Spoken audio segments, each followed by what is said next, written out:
Hi, Dr. Lamb. This is my third video reflection for our math methods class, and tonight's topic is diversity. The first question is, how do I define diversity?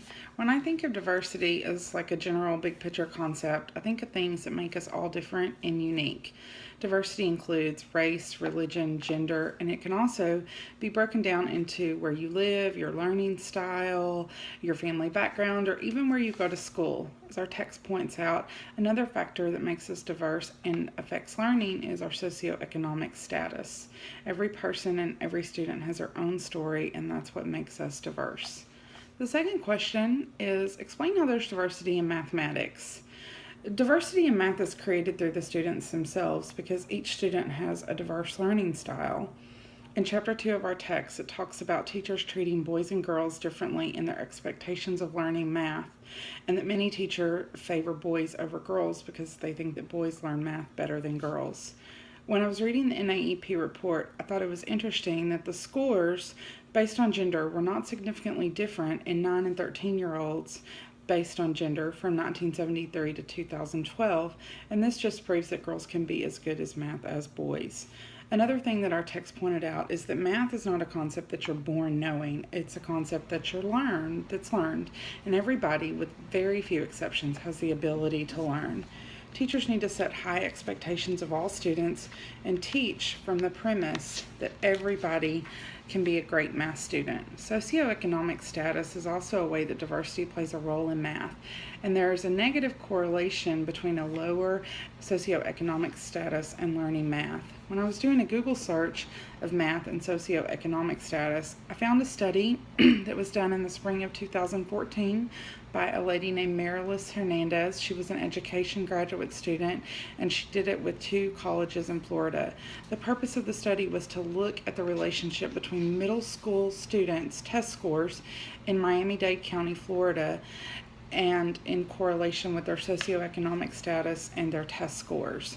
And there was a negative correlation. Lower socioeconomic status in her report in the discussion part was associated with less support at home, education not being a priority, and even school attendance, which will all affect learning. Teachers have the responsibility to work with this diverse population to ensure that these students don't fall behind. Finally, since diversity includes different learning styles, teachers need to make sure that students have the opportunity to explore different ideas and ways to solve problems without the fear of a teacher telling them that they're wrong. Making mistakes allows for great teaching moments. It's like the concept that you taught us in our problem-solving class. There are lots of ways to get to Dallas, and what matters the most is that you get there. The final question is, what would I do in my classroom to address diversity and enhance equity?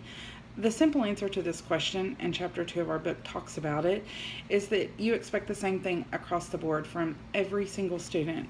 You create a positive learning environment, and you don't base their learning expectations on where they live, if they're a boy or a girl, or even if they didn't do well in a previous grade level.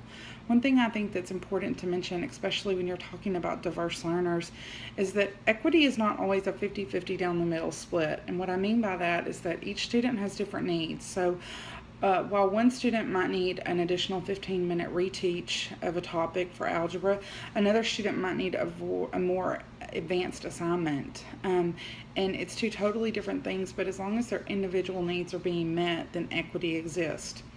Another concept that our book talks about that I feel is very important is that when you're teaching, all students need to understand what I would like to call the why. And we actually talked about this again in our summer class because I never really understood that it was important for students to know why 9 times 8 is 72. When I was a kid, my mom and my teachers made me memorize my multiplication facts, and that was the end of it. Your answer to the question, and I'm paraphrasing this, is that by only teaching students to memorize the skills, we've created a generation of learners that don't actually understand what they're doing, and so you can't take the concept to the next level.